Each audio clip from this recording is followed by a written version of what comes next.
नमस्कार साथियों, मैं परमात्मा राजभर स्वागत करता हूं आप सभी का अपने YouTube चैनल ईडब्ल्यू क्लासेस में। सो फ्रेंड बने रहिए मेरे साथ। आज मैं आपके साथ पर्यावरण का सेकंड पार्ट लेकर आया हूं। बहुत ही इंपॉर्टेंट फ्रेंड, अगर आप नेट जीआरएफ और किसी भी कम्पिटेटिव एग्जाम की तैयारी कर रहे हैं जहां साइंस के क्वेश्चन पूछे जाते हैं और इन्वायरमेंटल साइंस के, तो बहुत ही इंपॉर्टेंट क्वेश्चन कुछ ना कुछ जरूर ही पूछे जाते हैं।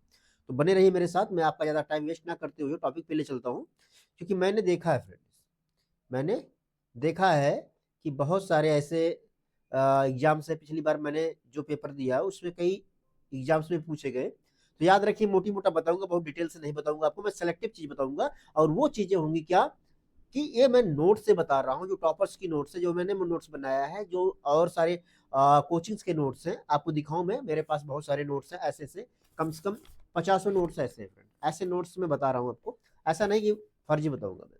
यहाँ देखिएगा फ्रेंड, क्या है,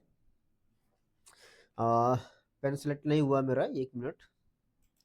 हाँ, यहाँ देखिएगा, क्या ग्रीन हाउस, ये ग्रीन हाउस गैसेज हैं। ये ग्रीन हाउस गैसेज फ्रेंड बहुत ही इंपॉर्टेंट है। क्यों इंपॉर्टेंट है? ग्रीन हाउस गैसेज बहुत इंपॉर्टेंट है। जैसे आप देखेंगे कि वायुमंडल में गर्मी रोक कर पृथ्वी को गर्म रखते हैं, ये ग्रीन हाउस गैसेज, ठीक। और जिससे वैश्विक तापमान बढ़ रहा है। 2023 में CO2 पूर्व औद्योगिक स्तर से 151% बढ़ गया। कितना? 151% अधिक थी। और दीर्घकालिक तापमान प्रभाव 1990 से, यहां देखिए, 1990 से 51.5% बढ़ गया, जिसमें 81% क्यों हुआ? CO2 के कारण हुआ, कार्बन डाइऑक्साइड के कारण हुआ था, जिससे औसत वैश्विक तापमान 1.1 डिग्री सेल्सियस बढ़ गया। प्रमुख जो गैसेज हैं, CO2 है, इसमें मीथेन CH4 है, नाइट्रस ऑक्साइड है, N2O है, और क्लोरीन युक्त कुछ गैसेज हैं इसमें शामिल है। तो याद रखिएगा कि जो जिनका उत्पादन मानवीय गतिविधियों जैसे जीवाश्म ईंधन जलाने, कृषि और औद्योगिक प्रक्रियाओं से होता है, जो जलवायु परिवर्तन और समुद्र स्तर पर वृद्धि जैसे प्रभाव डालती है। तो याद रखिएगा, बहुत ही इंपॉर्टेंट था फ्रेंड ये आपके लिए, मैंने इसको बताया। और बहुत ही चीजें हैं बताने के लिए फ्रेंड, आपको अभी बताने के लिए बहुत सारी चीजें हैं। हाँ, तो मैं टॉपिक पे डायरेक्ट आ गया हूँ, बहुत ज्यादा मैं आपको इंट्रो नहीं करवा रहा हूँ। जैसे देखिएगा फ्रेंड, यहाँ कह रहा है ग्रीन हाउस गैसें और वैश्विक वृद्धि औसत क्या है ना। अब यहाँ कह रहे हैं कि ये आज पेन मेरा काम नहीं कर रहा है यार, आज पेन धोखा दे दिया है। कार्बन डाइऑक्साइड, कार्बन डाइऑक्साइड जो है CO2 सबसे बड़ा योगदान करता है। कहाँ है? 2023 में पूर्व औद्योगिक स्तर से 151% वृद्धि हो गई थी, अभी बताया हूं। मीथेन जो CH4 है, 2023 में पूर्व औद्योगिक स्तर का 265%, मीन्स 1934 PPB है ना। PPB का फुल फॉर्म अभी बताऊंगा, पीछे दिया है बहुत ज्यादा डिटेल, ठीक है, तक पहुंच गया था।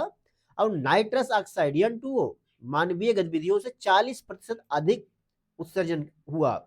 और समग्र प्रभाव 1990 से 1923 तक दीर्घकालिक गैसेज के तापमान प्रभाव में 51.5% की वृद्धि हुई। याद रखिएगा, ये क्वेश्चन पूछ सकता है।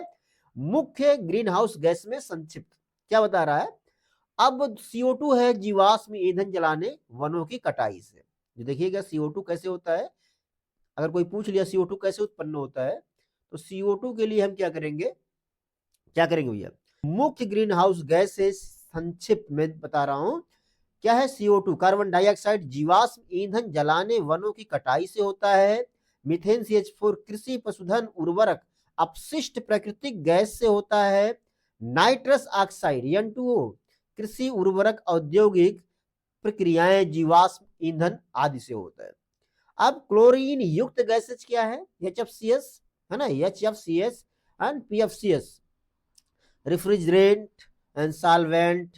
विनिर्माण से जो CO2 से, है ना, जो निर्माण होता है, वो क्या होता है? CO2 से हजारों गुना अधिक शक्तिशाली होता है। याद रखिएगा, कार्बन डाइऑक्साइड से ये गैसेज जो HFCS है और PFCS है, ये हजारों गुना ज्यादा तगड़ी होती है।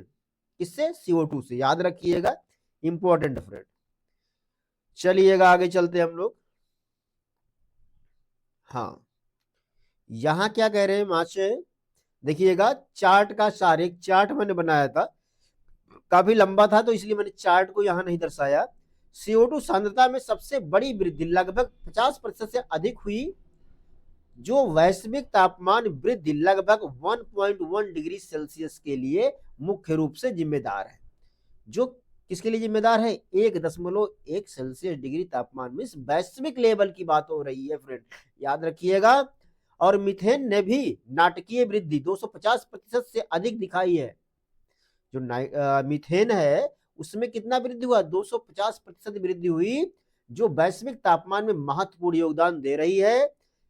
कुल ग्रीन हाउस प्रभाव क्या है? तापन शक्ति 1990 से 51.5% बढ़ गया, जिससे जलवायु परिवर्तन के प्रभाव तेज हो गए। अच्छा, इतना याद रखिएगा फ्रेंड, बहुत ज्यादा मैं आपको लंबा थियरी नहीं पढ़ाऊंगा, केवल लाइन बाय लाइन ही बताऊंगा मैं आपको। अब यहां देखिएगा फ्रेंड, थोड़ी सी प्रोटोकॉल बताता हूं मैं। क्या कह रहा है प्रोटोकॉल? पर्यावरण प्रोटोकॉल और संधियां, इन्वायरमेंटल प्रोटोकॉल्स एंड ट्रीटीज, अंतरराष्ट्रीय समझौते हैं जो देशों को पर्यावरण की रक्षा और मानवीय प्रभाव को नियंत्रण करने के लिए मिलकर काम करने हेतु कुछ कानून बनाए गए थे, है ना।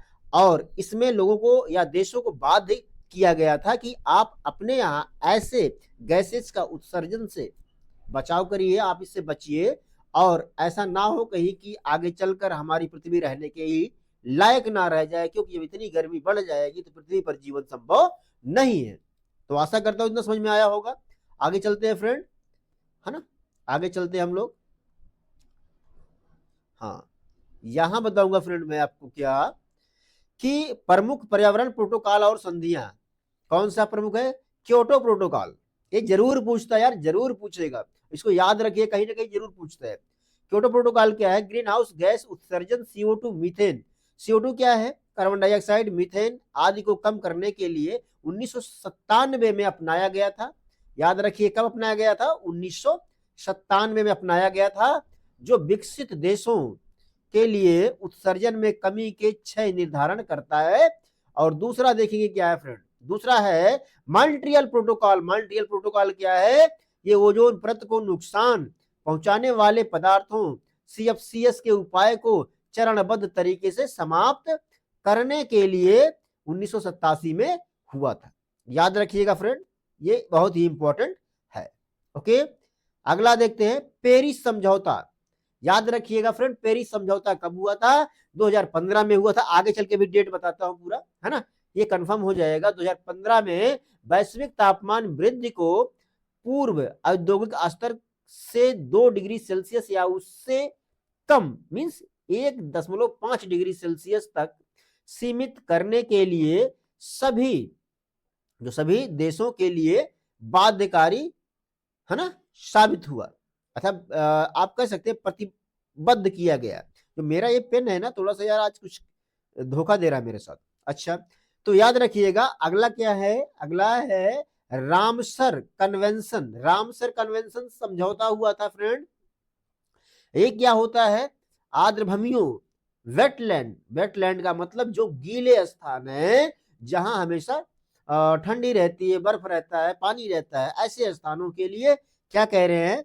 संचरण और उनके सतत उपयोग के लिए 1971 में ईरान के रामसर शहर में हस्ताक्षरित हुए, या लोग हस्ताक्षर किए, कई कंट्रीज के लोग हस्ताक्षर किए। भैया इसे समझौता होना चाहिए, नहीं तो आगे चल के हम लोग जी नहीं पाएंगे। आशा करता हूं समझ में आ रहा होगा फ्रेंड। ठीक, चलिए यहां से थोड़ा सा मैं इसको सेलेक्ट करता हूं यार। ठीक है, हाँ, आपको मैं बताऊं पेरिस समझौता कब हुआ था, कैसे हुआ था। लोगों थोड़ा सा संशय है। पेरिस समझौता 12 दिसंबर 2015 को हुआ था फ्रेंड। याद रखिएगा कब हुआ था? 12 दिसंबर 2015 को हुआ था। कहां हुआ था? फ्रांस के पेरिस में अपनाया गया था। फ्रांस के पेरिस में अपनाया गया था। यह 4 नवंबर 2016 को लागू हुआ था। याद रखिएगा, ये इंपॉर्टेंट डेट है, 4 नवंबर 2016 को लागू हो गया था। तो समझौता कब हुआ? 12 दिसंबर 2015 15 को समझौता हुआ, लागू कब हुआ? 4 नवंबर 2016 को लागू हो गया। अब क्या हुआ, इससे फायदा क्या है, आप देखिएगा इससे प्रॉफिट क्या है कि यहां कुछ ऐसे वैश्विक उत्सर्जन कम करने से कम 50% कवर करते हैं। अच्छा जी, चलिएगा, इनका अनुसमर्थन किया गया था। इसका मुख्य लक्ष्य वैश्विक तापमान वृद्धि को पूर्व औद्योगिक स्तर से 2 डिग्री सेल्सियस कम करना था, या 2 डिग्री सेल्सियस से नीचे रखना था। कहां तक रखना था? 1.5 डिग्री सेल्सियस तक रखना था। ठीक, तो आशा करता हूं समझ में आया होगा फ्रेंड ये आपके। चलिए आगे चलते हैं हम लोग। हाँ, अब यहां मैं आपको बता दूं कि आपके दिमाग में संशय रहा होगा, पीछे मैंने बताया नहीं कि सर ये क्या होता है, कि ये पर्यावरण में पीपीबी का मतलब क्या है। पर्यावरण में जो पीपीबी है ना, ये याद रखिएगा। तो यहां देखिएगा पार्ट्स पर बिलियन, पीपीबी क्वेश्चन पूछता था, आज भी पूछता है कि what is PPB in environmental science, या पर्यावरण विज्ञान में पीपी बी का क्या मतलब है, पीपीबी का क्या मतलब है। तो क्या है, अब पार्ट्स पर बिलियन, पार्ट्स पर बिलियन का मतलब होता है 1 बिलियन में 1वां हिस्सा। अच्छा, और यहां देखिए होता है जो किसी मिश्रण है ना, जैसे हवा या पानी में किसी पदार्थ की बहुत ही कम मात्रा या प्रदूषण के स्तर को मापने की इकाई है। याद रखिएगा, प्रदूषण के स्तर को मापने की इकाई है। इसका मतलब है कि प्रति अरब बिलियन हिस्सों में एक हिस्सा, प्रति अरब बिलियन के हिस्सों में एक ही हिस्सा, या इतनी छोटी सांद्रता को बताता है कि इसे पीपीएम, पीपीएम का मतलब बताइए, पार्ट्स पर मिलियन, पीपीएम का मतलब क्या हो जाएगा? पार्ट्स पर मिलियन। ठीक, या आप कह सकते हैं पीपीटी, पीपीटी, पीपीटी का मतलब पार्ट्स पर ट्रिलियन कह सकते हैं फ्रेंड इसको। तो याद रखिएगा, पीपीएम का मतलब क्या हो जाएगा? पार्ट्स पर मिलियन, और पीपीटी का मतलब क्या हो जाएगा? पार्ट्स पर ट्रिलियन, और पीपीबी का मतलब क्या हो जाएगा? पार्ट पर बिलियन। तो याद रखिएगा, यहां से ये इंपॉर्टेंट है, ये भी इंपॉर्टेंट है। यार आज मेरा पेन थोड़ा सा क्या है, बहुत बदतमीजी कर रहा है, पेन काम नहीं कर पा रहा है, इसको बदलना ही पड़ेगा मुझे। चलिएगा, ये थोड़ा सा हाँ फ्रेंड, तो ये खत्म हो गया था आपका यहाँ। तो मैं आपको कुछ क्वेश्चन आंसर की तरफ ले चलता हूँ, क्वेश्चन आंसर है, तो जल्दी जल्दी आप खत्म कर लीजिए इस चीज को, बहुत इंपॉर्टेंट है फ्रेंड। देखिएगा क्या कह रहे हैं यहाँ कि ग्रीन हाउस प्रभाव क्या है। क्वेश्चंस बनाया हूँ फ्रेंड, इसमें से बहुत खोज खोज के मैंने इसी नोट से क्वेश्चन बनाए हैं जो क्वेश्चंस पूछे जाते हैं। याद रखिएगा, आप कह रहे हैं क्या, ग्रीन हाउस प्रभाव क्या है। ग्रीन हाउस प्रभाव क्या है बताइए। 4 ऑप्शन है कि पेड़ों की बढ़ोतरी है, पृथ्वी को गर्म रखने वाली प्रक्रिया है, या ओजोन परत का क्षय, या वर्षा का उत्सर्जन। तो याद रखिएगा इसमें से क्या है फ्रेंड, बताइए मुझे, तुरंत बताइए, आप तुरंत ही बता सकते हैं। इसका आंसर भी सही है, देखिएगा बी, पृथ्वी को गर्म रखने वाली प्रक्रिया है कौन? ग्रीन हाउस प्रभाव। ठीक, याद रखिएगा। अगला क्या है, ग्रीन हाउस प्रभाव का मुख्य कारण कौन सी गैस है। ग्रीन हाउस प्रभाव के मुख्य कारण कौन सी गैस है, आप बता सकते हैं इसको, बताइए। ग्रीन हाउस प्रभाव का मुख्य कारण कौन सी गैस है, किस गैस से ग्रीन हाउस प्रभाव होता है। तो आप सीधे जानते हैं क्या, CO2 है फ्रेंड। यहां देखिएगा CO2 कार्बन डाइऑक्साइड है। चलिएगा आगे चलते हैं फ्रेंड, आशा करता हूं समझ में आया होगा। कुछ क्वेश्चन है, आप उसके आंसर जरूर दीजिएगा मुझे। यहां ग्रीन हाउस गैस में मीथेन CH4 का मुख्य स्रोत क्या है। भाई मीथेन बनता कैसे है, आप उसको बताइएगा। वनों की कटाई से, चावल के खेत और पशुधन से, कारखाने से, या समुद्र से, बताइएगा। तो यहां हो जाएगा चावल के खेत और पशुधन से बनता है क्या, मीथेन पशुधन से बनता है। चावल के खेत और पशुधन से मीथेन का उत्सर्जन होता है फ्रेंड। देखिएगा अगला क्वेश्चन क्या बता रहे हैं, nitrous oxide N2O, nitrous oxide N2O green house gas का प्रमुख स्रोत है, बताइए कौन सा है, बोलिए। हाँ, नाइट्रस ऑक्साइड कैसे बनता है N2O, उर्वरकों का उपयोग, ज्वालामुखी, हवाई जहाज, बिजली उत्पादन, नो उर्वरकों का प्रयोग। फ्रेंड ऑप्शन ए सही हो जाएगा, ए फॉर अम्बेडकर नगर। याद रखिएगा, ए फॉर अम्बेडकर नगर आपका सही है। ठीक, आगे चलते हैं फ्रेंड, आशा करता हूं समझ में आया होगा। बहुत टाइम वेस्ट ना करते हुए, हाँ, यहां देख लीजिए थोड़ा सा आप। अगला क्वेश्चन है, ग्रीन हाउस प्रभाव से पृथ्वी की सतह का औसत तापमान कितना बढ़ जाता है? भैया ग्रीन हाउस प्रभाव से पृथ्वी की सतह का औसत तापमान कितना बढ़ जाता है? 0 डिग्री, 15 डिग्री सेल्सियस के आसपास, 50 डिग्री या 100 डिग्री। तो आप 15 degree Celsius, B for Bombay. ठीक, आपका ऑप्शन नंबर बी सही हो जाएगा। छठवां क्या, ग्लोबल वार्मिंग का मुख्य कारण क्या है? ग्लोबल वार्मिंग का मुख्य कारण क्या है बताइएगा? आप जानते हैं, इधर आसान चीज है। यहां देखिएगा, सूर्य की किरणें नहीं है, ये गलत है। और ग्रीन हाउस गैसों का बढ़ना, ये सही है। ठीक है, सॉरी ये सही है, मैंने गलत कर दिया इसको। चंद्रमा का प्रभाव नहीं है, गलत है। पृथ्वी का घूर्णन, ये भी गलत है। तो ऑप्शन कौन सा सही हो जाएगा आपका? B, B for Bombay. चलिए, आशा करता हूं फ्रेंड समझ में आया होगा आपके। जल्दी जल्दी करवा देता हूं सारा क्वेश्चन आपको, आपका ज्यादा टाइम वेस्ट ना करते हुए मैं चलता हूं टॉपिक पे। हाँ, आप केवल बने रहिए मेरे साथ, मैं हर एक चीज स्टेप बाय स्टेप बताऊंगा। यहां कह रहे हैं ग्लोबल वार्मिंग से क्या प्रभाव पड़ता है? बताइए भैया, ग्लोबल वार्मिंग से क्या प्रभाव? वेरी इजी क्वेश्चन है बहुत, है ना। क्या है ग्लोबल वार्मिंग से, क्या हो सकता है? बर्फ पिघलना, ये भी पिघल जाएगा। समुद्र स्तर में वृद्धि, ये भी हो जाएगा। और चक्रवात आना, ये भी हो जाएगा। अर्थात उपयुक्त सभी, इसमें डी सही है friend. D for Delhi, D for Delhi. ठीक है फ्रेंड, हाँ, ये सही हो जाएगा आपका। अगला देखिए, ग्लोबल वार्मिंग को कम करने के लिए क्या किया जाए? ग्लोबल वार्मिंग को कम करने के लिए क्या किया जाए? बहुत आसान तरीका है। वनों की कटाई, गलत। वृक्षारोपण, ये सही है फ्रेंड। कोयला जलाना, ये गलत हो जाएगा। प्लास्टिक बढ़ाना, ये गलत हो जाएगा।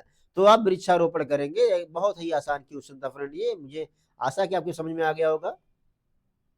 चलिए, अगला क्वेश्चन देखते हैं हम लोग क्या है। अगला क्वेश्चन है कि ओजोन परत क्षय को ग्लोबल वार्मिंग में क्या अंतर है, या अंतर क्या है?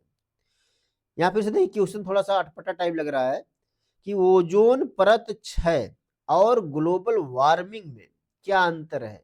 जो ओजोन परत का क्षय है और ग्लोबल वार्मिंग में अंतर बताना है। दोनों एक ही है, ये गलत हो सकता है, मुझे नहीं लग रहा है सही है। ओजोन यूवी किरणें रोकता है, वेरी गुड, सही है। वार्मिंग गर्मी बढ़ाता है। वार्मिंग का मतलब क्या होता है? गर्मी बढ़ाना। और ओजोन का मतलब होता है किरणों को रोकना। ये आंसर सही है, कोई अंतर नहीं। हाँ, आपका हो जाएगा बी, वी फॉर बॉम्बे सही है फ्रेंड। ठीक, आशा करता हूं समझ में आया होगा। चलिएगा, यहां ग्लोबल वार्मिंग से भारत पर क्या प्रभाव है? याद रखिए, बहुत इंपॉर्टेंट क्वेश्चन है फ्रेंड, कि ग्लोबल वार्मिंग से भारत पर क्या प्रभाव है। सूखा बढ़ना, बाढ़ आना, फसल प्रभावित होना, सभी। तो ये सारी चीजें हो जाती है यार, ग्लोबल वार्मिंग से कुछ भी हो सकता है। ऐसे जो परिवर्तन होते हैं मौसम में, तो इसमें सभी हो जाएंगे। चलिएगा, अगला क्वेश्चन है ना। अगला क्वेश्चन आ गया फ्रेंड, देखिएगा। अगले क्वेश्चन में क्या कह रहे हैं, ग्लोबल वार्मिंग के लिए सबसे जिम्मेदार देश कौन सा है हाल ही में उत्सर्जन के आधार पर? बताइए, बहुत इजी है। भारत है, अमेरिका है, चीन है, रूस है। चार बड़े कंट्रीज है पूरी वर्ल्ड में, इनमें सबसे ज्यादा जिम्मेदार कौन है? तो सी सही है friend, C for China. C for China. तो चाइना ही जिम्मेदार है फ्रेंड, किसके? ग्लोबल वार्मिंग के, हाल ही के समय में। ठीक, ऐतिहासिक रूप से सबसे अधिक CO2 कार्बन डाइऑक्साइड उत्सर्जित करने वाला किस देश को कहा गया है, या किस देश ने सबसे ज्यादा CO2 उत्सर्जन किया है? ठीक, आप बताइए, किस रूप में? ऐतिहासिक रूप में या रूप से सबसे अधिक CO2 उत्सर्जन किस देश ने किया है? याद रखिएगा, क्वेश्चन कई प्रकार से घुमा के पूछ सकता है, इसलिए मैंने घुमा के ही बताया। किसने किया है?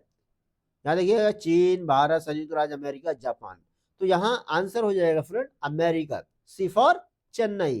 ठीक है, तो यहाँ ए बी गलत हो जाएगा, ए गलत हो जाएगा, और डी भी गलत हो जाएगा, सी हो जाएगा सही आपका, सी फॉर चेन्नई। चलिएगा फ्रेंड, चलते हैं। आशा करता हूं समझ में आया होगा आपके। चलिएगा, चलते फ्रेंड, अगला क्वेश्चन क्या कह रहा है, ग्रीन हाउस गैसों में CFC का संबंध किससे है?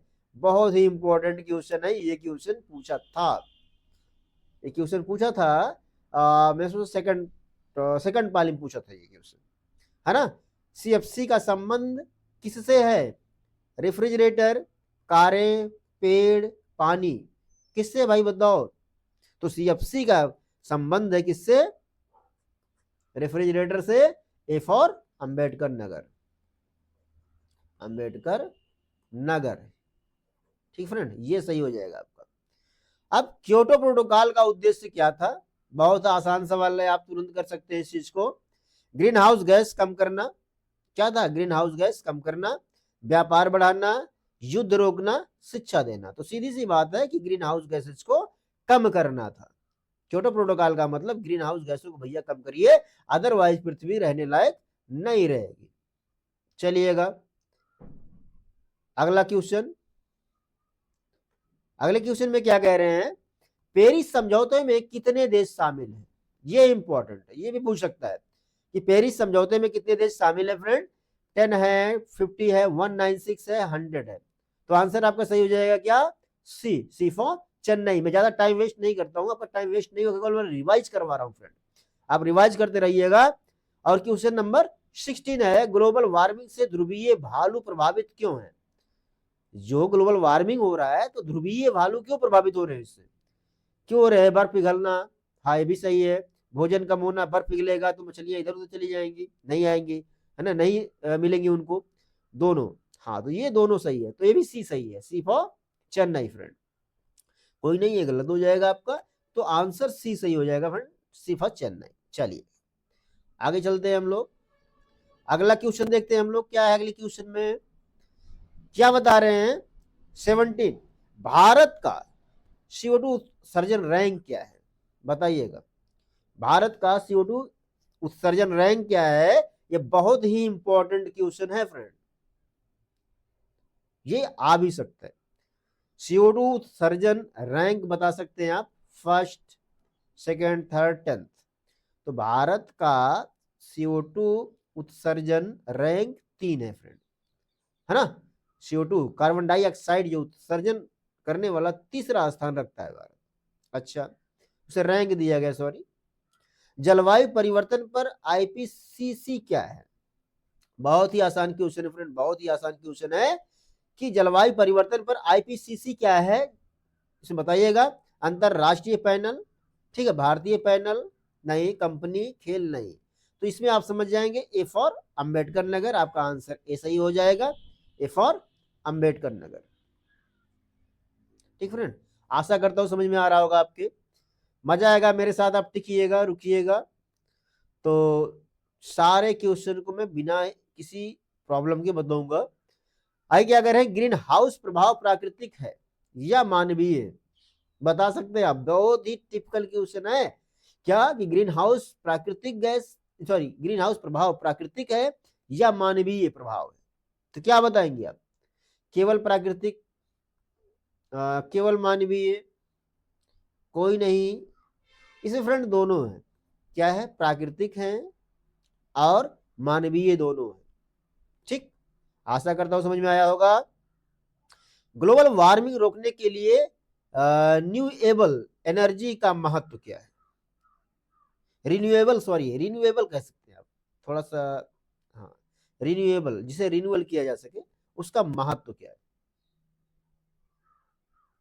आप बताइएगा, ये क्वेश्चन का आंसर आप बताइएगा, लास्ट में कमेंट बॉक्स में बताइए। नहीं आएगा तो मुझे आप कमेंट करिएगा, मैं आपको जरूर बताऊंगा। तो फ्रेंड ये बस यही तक था, आशा करता हूं समझ में आ गया होगा ये। और बने रहिए आप मेरे साथ। अगली वीडियो के लिए मैंने ये पार्ट 3 रिलीज कर दिया है, और तीसरा पार्ट, इसको पढ़ने के बाद फ्रेंड आपको बहुत ज्यादा इन्वायरमेंटल साइंस में कुछ पढ़ने की जरूरत नहीं पड़ेगी। तो आपका ये पार्ट 3 खत्म हुआ। अगर आपको ये वीडियो अच्छा लगा, please watch, like, share and subscribe.